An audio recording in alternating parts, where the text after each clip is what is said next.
Par une douce matinée d'été, 6 enfants curieux du village Émilie, Sarah, Adam, Rami, Karim et Léa se lancèrent dans une aventure au cœur de leur forêt préférée.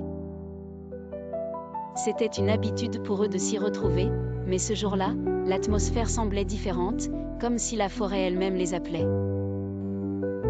Ils s'étaient promis de toujours explorer, découvrir et apprendre de la nature, mais ils n'auraient jamais imaginé où cette journée les mènerait. En marchant à travers les arbres, ils découvrirent une lumière éclatante filtrant à travers les feuilles. Derrière un vieux chêne aux racines torsadées, ils aperçurent une porte mystérieuse, entourée d'une aura magique. Sans même y réfléchir, poussés par une curiosité irrésistible, ils décidèrent de franchir cette porte, main dans la main. Dès l'instant où ils la traversèrent, ils se retrouvèrent dans un monde au-delà de leur imagination, un monde entièrement fait de nature magique et vivante.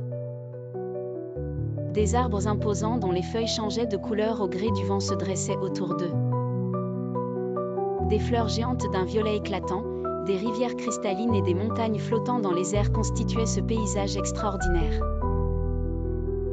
Les oiseaux multicolores voletaient autour d'eux en chantant des mélodies envoûtantes, comme pour les accueillir. Rapidement, les enfants furent abordés par un arbre massif au tronc épais, couvert de mousse brillante et parsemé de fleurs délicates.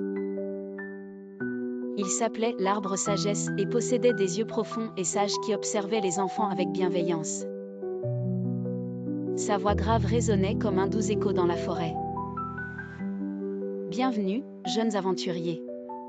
Vous avez été choisis pour découvrir les secrets de ce monde naturel et apprendre à protéger la nature, dit-il d'un ton calme mais puissant.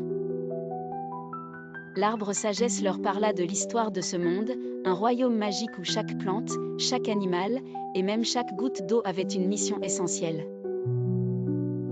Il leur raconta comment les premiers arbres avaient été plantés par des créatures anciennes qui veillaient sur l'équilibre de la vie.